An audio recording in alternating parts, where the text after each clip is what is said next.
Salve, salve família, aqui quem fala é o Lutz do canal Cortes Podcast e no meu primeiro mês monetizado eu já fiz $3.000 só seguindo o que esse cara fala no curso dele. Então se você quer ganhar dinheiro com internet e YouTube sem nem precisar aparecer, confere o primeiro link na descrição. Daqui a pouco tá aí, ela vai descer daqui a pouco. Como eu sei que ela está estudando a área, né? Esse é um livro, eu tenho um capítulo nesse livro, é um livro de psiquiatria do estilo de vida de 3 professores excelentes, o professor Beni, doutora Ana Paula Carvalho e o Felipe Xuxa. E eu escrevi um capítulo nele sobre nutrição e transtorno de déficit de atenção e hiperatividade. A relação da psiquiatria com a nutrição. Onde que se encontra a psiquiatria com a nutrição? A nutrição. É uma área bem recente, Lela, de estudo, né? Eu diria que, assim, os últimos 10 anos a gente viu crescer um corpo de evidência muito grande da relação mesmo, dessa conversa que existe entre nutrientes e saúde mental e entre estado nutricional e saúde mental. Compulsões também? Aí seria um comportamento alimentar, seriam transtornos alimentares, né? Claro que a alimentação tem muita relação com transtornos alimentares, né? O alimento está envolvido e o comportamento alimentar faz parte deste transtorno psiquiátrico. Mas a psiquiatria nutricional, ela estuda, na verdade, ela é a conversa dos nutrientes com a formação do cérebro, as sinapses do cérebro e o declínio ou aumento de saúde mental. Então, por exemplo, né, saindo do âmbito dos transtornos alimentares, a gente está falando de algo que a gente sabe há muito tempo, mas nunca teve esse nome. Uma mulher engravidou, ela foi num ginecologista, num obstetra, recebeu ali um beta-HCG positivo, ela começa a tomar suplementação específica para gestação. Essa suplementação específica, você está me olhando com uma cara muito de, nossa, é verdade, mas porque você é homem, mas toda mulher, olha, fala, lógico, você engravida, você toma, sim, você vai tomar ácido fólico, você vai tomar alguns nutrientes que sabidamente fazem parte de um processo muito importante da formação desse bebê, e principalmente da formação neurológica desse bebê. Então, a mulher engravidou, olha, você vai formar um novo cérebro dentro de você, tá aqui, a gente vai pôr ácido fólico. Hoje em dia a gente já sabe, né, do ômega 3, da importância do ômega 3, e isso não é novo. Só que parece, né? E eu olho para a nutrição e eu tenho muito essa sensação. Parece que ao longo do tempo as pessoas vão esquecer. Essas coisas. Tomou, fica tranquilo. Ela tomou. Se ela teve acompanhamento, né? Se ela fez o pré-natal, ela teve toda essa suplementação durante a gestação. Porque existe uma demanda, né, uma necessidade aumentada desses nutrientes. E é impressionante que a gente sabe disso, na gestação parece super normalizado que nutrientes específicos são importantes para o cérebro, e ao longo do tempo, a nutrição passa a ser uma alimentação que engorda ou emagrece. Virou só isso, né? Então, se eu comer isso, eu engordo, se eu comer isso, emagrece. Você tá gordo? Procura uma nutricionista. Exatamente. E de certa forma, ficou um pouco adormecido aí na cabeça das pessoas e nessa cognição a respeito da alimentação, o quanto nutrientes são importantes para a formação do cérebro, né? A gente fala, eu me alimento para ter um corpo saudável. Cérebro é corpo, né? Embora as pessoas o enxerguem como algo holístico que acontece fora do corpo, exatamente. Cérebro é um órgão, é corpo e é uma parte do nosso corpo muito importante para que a gente tenha saúde. Precisa de energia para ele funcionar. Precisa de uma série de questões, né? Mas o que a psiquiatria estuda são os nutrientes importantes para o funcionamento adequado do cérebro. Caramba. E o padrão alimentar que pode promover saúde mental. O que eu como, então, ele te torna mais ou menos inteligente. É mesmo? Com mais ou menos memória. Quem não come feijão, por exemplo, é mais burro, não é? Ele não come feijão, você tá querendo... Já sacou! Ele não come feijão! Eu não vou deixar ele fazer isso com você aqui. Obrigado, Roberto. Obrigado. A gente vai fazer uma lista de substituição pro feijão aí pra você ter os... Mas eu acho absurdo ele não come feijão. Eu é uma dos meus alimentos favoritos. Mas aí eu quero ver se eu gosto de você ou não. Eu vou tirar isso aqui, pode tirar, pode tirar. Cabelo eu quero saber se eu gosto de você de cara ou não. Você coloca o feijão embaixo ou em cima do arroz? Eu ponho em cima. Tá vendo? Obviamente. Não sei se porque você olha pra mim, eu nem coloco. É verdade, ele nunca viu no prato. Nunca vi no prato, cara. Eu ponho em cima, obviamente. Eu não entendo quem coloca feijão melhor embaixo. Composição não faz Não faz sentido por embaixo. Mas, por exemplo, o feijão tem algumas coisas nele. Tem uma série de nutrientes específicos. Ferro é um nutriente muito importante, inclusive na gestação, né? A criança também tem uma suplementação de ferro para evitar anemia ferropriva. A anemia ferropriva é um dos principais sintomas da deficiência de ferro, é o cansaço, a dificuldade de raciocínio. Só que ao longo do tempo a nutrição passa a ser. Você tá olhando? Tá com uma dificuldade de É raciocínio? que ele tem uma dificuldade De de repente. raciocínio, às vezes, eu acho que é o Muito ferro. pelo contrário. Tem uma coisa que eu sou rápido nas respostas aqui, ó, sem usar o Google. A memória tá, ó. O Google É. foi ótimo. É porque ele A tá pessoa lá com o nasceu Google. depois de 1990, É. com toda certeza. Ah, não. Eu queria ver não, antes não. do... Deixa eu me defender agora. É. É porque ele. Vamos supor, a gente tá numa conversa aqui e Aí alguém tem você uma fala, dúvida. como chama aquele cientista, não sei Pá, o quê. Google. Google. Não, não. Cara. Aí eu respondo e daí ele fala, aí é fácil ter o Google, mas eu respondi sem o Google. Eu não pesquisei. Sei, tô sabendo. Júlio Verme, né? Essa aí eu caguei. Eu Ele errei. falou Júlio Verme. Verme. Não, eu li errado, é diferente. Ele fala assim, Ele leu no Google. ele leu no Google. E ele acabou de se entregar, Ele né? é o Porque- cara que fala larva que sai do vulcão, sabe aquela larva? Não, é que esse aí, um cara mandou um superchat aqui e eu tava lendo o superchat dele e eu me enrolei na hora de ler o Verne. Aí é diferente. Mas sabe que pra sempre a gente vai zoar, né, Ah, cara? eu sei. Infelizmente é. A carne também tem ferro? Tem ferro. A carne vermelha tem Ah, ferro. tá. A carne, na verdade, imagina que tudo que aquele animal, né, se alimentou, toda a vitamina que ele processou, Ah, tudo que ele metabolizou está no tecido. Ah, Então, é? quando você come a carne, por isso que a carne tem uma quantidade de vitaminas bem significativa, porque você acaba acessando todas as vitaminas que estão nesse tecido.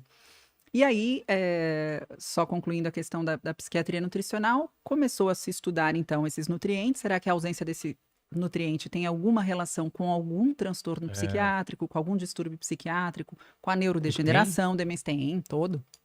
E aí começou a se estudar também o padrão alimentar. Então, se eu comer dessa forma, se eu comer daquela forma, se eu tiver uma dieta, por exemplo, uma dieta ocidental, que é uma dieta que a gente chama muito rica, né, em gorduras e açúcares. Eu vou tentar falar termos não técnicos aqui na dieta ocidental, mas é uma dieta no padrão ocidental, né? Donuts, que você me perguntou, muita gordura saturada, combinada com açúcar de mesa. frutas que tem açúcares também? Frutas são maravilhosas. É um padrão mediterrâneo alimentar. Ah, é? Padrão mediterrâneo, é um alimento in natura, ela não tem só açúcar, né? Ela tem fibra, ela tem uma composição enorme de fibra, de nutrientes, de vitamina, de mineral, diferente de um donuts, né? Que você acabou de citar, né? Que tem ali farinha branca, mas processadona. As nossas frutas são bem diferentes do pessoal do Mediterrâneo, por exemplo, né? Dessa alimentação. Isso faz diferença? Banana... Não. A diferença que você tem aí do tipo de fruta, né? Da safra que você tem, sei. não é a diferença do padrão alimentar. Quando a gente fala em padrão alimentar, a gente fala alimentos que compõem a sua rotina alimentar. Arroz, feijão... Isso é um padrão que pode ser considerado um padrão mediterrâneo. Um arroz integral, leguminosas, feijão, lentilha, são alimentos in natura. A dieta mediterrânea ela é composta de muitos alimentos, que são alimentos que Deus pôs na terra, para simplificar, né? Frutas, verduras, legumes, folhosos e carnes magras, né? Então peixes ricos em ômega 3, por exemplo. É uma dieta que ela tem um perfil, um padrão mais anti-inflamatório, com muitas vitaminas, com antioxidantes, que leva ao cérebro uma determinada qualidade, né, de funcionamento.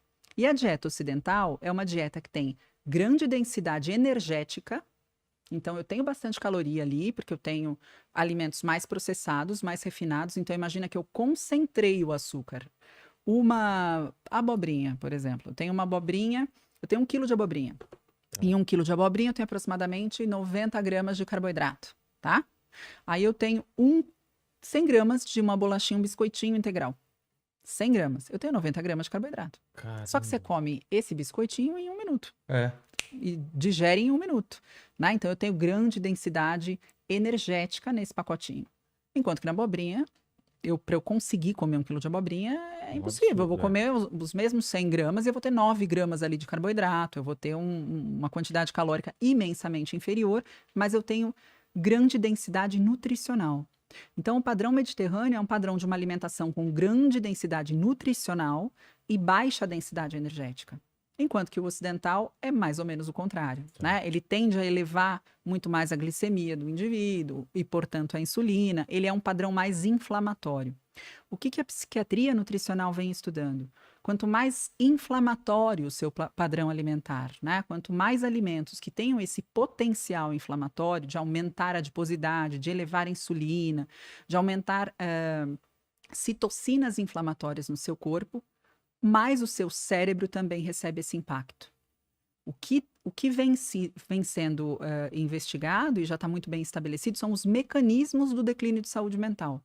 Então, você tem como um dos mecanismos a inflamação sistêmica de baixo grau, que é causada pelo aumento de tecido adiposo, aumento de gordura no corpo, que promove citocina inflamatória e, portanto, vai promover uma ativação do sistema imunológico, um aumento de inflamação, e essa inflamação pode ser hematoencefálica também. Você tem a ausência de um sistema antioxidante poderoso, né? Nós temos um sistema endógeno de antioxidação, realizado ali por enzimas dependentes de vitaminas, ferro, magnésio, riboflavina. Se eu não me alimento dessas vitaminas, como que funciona o meu sistema de varredura de espécie reativa de oxigênio, né? De radicais livres? Eu não tenho isso funcionando de uma forma adequada. Então, o que foi né, sendo observado na ciência é que justamente a gente deixou de olhar por muito tempo o quanto a alimentação que foi se transformando aí por conta da modernidade e foi trazendo um quadro que a gente vê hoje muito claro, né, de aumento de sobrepeso, de obesidade na população, o quanto isso também trouxe aumento de depressão, aumento de ansiedade, aumento de Alzheimer, aumento de transtorno de déficit de atenção e hiperatividade. Isso caminhou muito junto. E esse padrão alimentar, ele também tem uma relação com essa situação.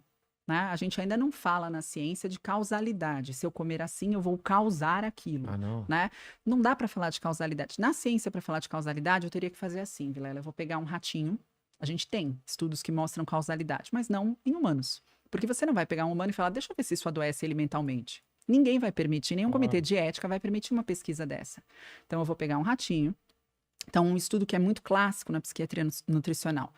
Ratinhas gestantes. Um grupo de ratinhas vai receber uma dieta ocidental, né? Muito açúcar, muita gordura saturada. O outro grupo vai receber uma ração equilibrada. Essas ratinhas gestantes tiveram a prole. O que foi observado nesse estudo? E foi um estudo de intervenção. Então, vamos manipular a alimentação e ver se causa alguma coisa, né? As ratinhas que foram alimentadas com uma dieta hiperlipídica, né, e hiperglicídica, muito açúcar, muita gordura, apresentaram uma prole na adolescência com ansiedade. Caramba. Os ratinhos tinham um comportamento ansioso, né? Então, mostrando a relação de que na gestação, uma alimentação rica em gorduras, mais inflamatória, rica em açúcar, pode levar a um funcionamento do cérebro do filho diferente. Né? A uma alteração de saúde mental. Nada tem a ver com quanto esse filho pesa, Entendi. percebe? Então, isso é causalidade. Ali nesses estudos você consegue afirmar causalidade. Isso causa aquilo. Os estudos em humanos, você olha como era isso aqui e como eles estão. Então, por exemplo, como é a alimentação, qual o estado nutricional desta população? E aí avaliaram estado nutricional baixo peso. Deficiência de nutrientes, baixo peso. Estado nutricional de eutrofia, adequado, né? Um padrão de distribuição de peso por altura adequado. Estado nutricional, obesidade mórbida, por exemplo. E aí eles verificaram quem dessa população, ao longo do tempo, tinha um diagnóstico de ansiedade e depressão, desenvolveu, ao longo da vida, a ansiedade e depressão. O que os estudos observaram? Que as pessoas em obesidade mórbida ou baixo peso apresentavam muito mais diagnóstico de ansiedade e depressão ao longo da vida. E associaram, portanto, e não, né, correlacionaram, não deram isso causou aquilo, mas disseram, existe um risco maior para um diagnóstico de depressão e ansiedade em pessoas que tenham muito baixo peso ou muito, muito peso.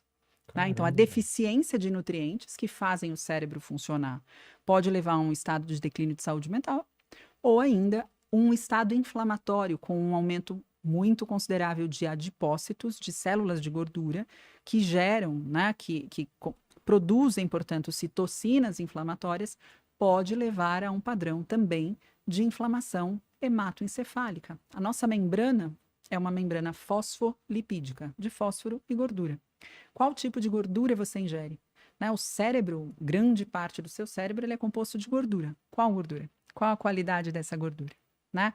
A membrana do meu neurônio, ela é fosfolipídica. Então, eu tenho uma série de questões que hoje a psiquiatria nutricional investiga e que há 10 anos vem crescendo. Né? Essas investigações vêm crescendo a ponto de a gente ter, recentemente, eu escrevi no livro da Clínica Psiquiátrica do HC, da USP, um capítulo Psiquiatria Nutricional. Fui a primeira autora, junto com o professor Beni, a doutora